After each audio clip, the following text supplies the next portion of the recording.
What's up, guys? This is Nate with Park Projects. So we're back on the Ranger today. What we're going to do is we are going to tear it back apart now that it's running, driving, doing all the things it's supposed to do. And here's why.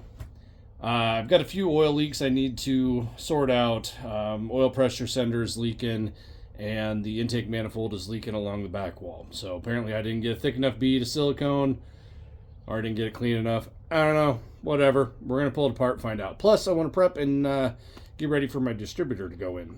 Got to pull the old distributor. So might as well just go ahead and do all my oil leaks while I'm at it. None of them are terrible. Just, might as well since I'm in there, right?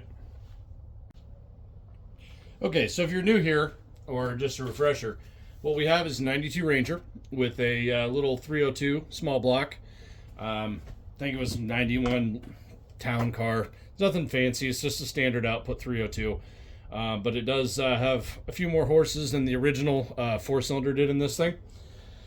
So I pulled the whole body off this truck, cleaned up the frame, painted the frame, went through suspension bushings, all that good stuff. Dropped the engine drivetrain combination in there, put the body back on it. For transmission, I'm running a manual transmission out of, I think, an 02 F-150, the 4.2, I don't know, the six-cylinder one. They basically have the same bell housing as the 302 Windsor does. So basically, the only thing you need to do is you need to drill out the bolt holes on the transmission to accept a slightly bigger bolt. They went from standard hardware to metric hardware in the years between this. So they're close, but you do have to drill those holes out. It's very, very small amount. Honestly, a guy with a reamer could probably just ream them out big enough if you went in from both sides. But anywho, clutch is off of a early 90s F-150, just kind of off the shelf stuff. Slave cylinder is the same one that goes to the F-150 transmission. I did upgrade the master clutch cylinder to a 94 up, I believe it is, Ranger setup, just because they changed the fittings in the time frame between 92 and 02 or whatever this transmission came from. But yeah, so basically what we're going to do is we're going to tear everything off this. We're going to pull the carburetor, pull our distributor, pull our whole front accessory drive off. And then we're going to try and get this intake manifold off without taking valve covers off, because it's really tight over on that passenger side. So I still have a heater box in this. I have ideas of putting the AC back in it. It's not connected right now. Obviously, you can probably see it sitting there, taking a space, and so I got the right belt length.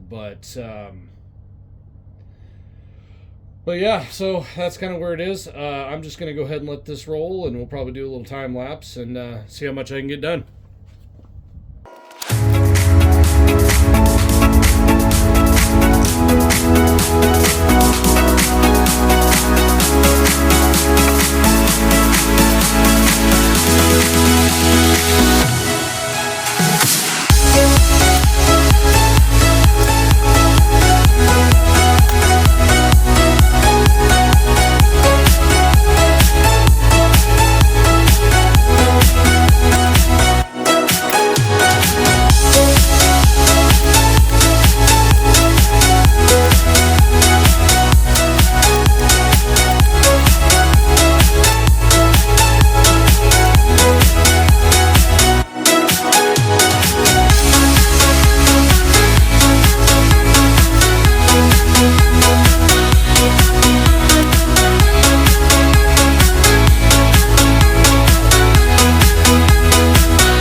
Okay, so we're basically down to the distributor and the intake. So the next thing I need to do, the distributor that I'm going to put in here, they want you to drop it at 10 degrees before top dead center. So I'm going to take a minute here, clean off the timing marks, and make sure that I get this thing cycled back around. I took a mental note of where my number one plug was, so I'll know whether I'm 180 out or not. I don't need to know exactly. I just need to know basically where it is, and then I can line it up on the balancer itself. So I'm gonna do that. I'm gonna do that now. I'm not gonna film that because you're not gonna be able to see anything. So okay, so I got our timing marks cleaned up. My distributor is right where it's supposed to be pointed at, so everything's good there. I'm gonna go ahead and pop the distributor out, and then I'm going to crack all of the intake manifold bolts by hand, and then zip them out with the impact, and we'll get to getting.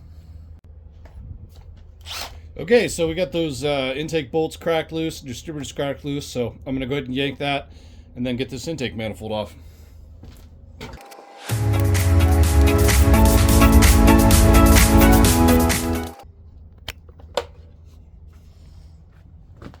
Okay. So, we got her all apart, and looks about the same as it did when I put it together. So, anywho, we are going to get all this gasket material scraped off, get this thing cleaned up as much as we can, and this is kind of where we end for today.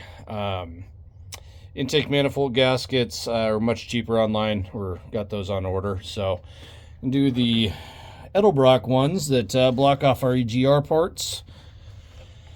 And yeah, I'll, like I said, clean this up, scrape it up. You can see there's that oil leak back there. You can see that was kind of a mess. And then some of this was actually coolant. There was a coolant leak up here as well. And then some of it's just, it spilled when I started pulling stuff off. But anywho, oh, and we are going to seal up that fitting down there a little bit better because it was leaking as well. So that's pretty much about where we are today. So anyways, thanks for watching. Drop any questions you have in the comments, and get out there, get wrenching, man.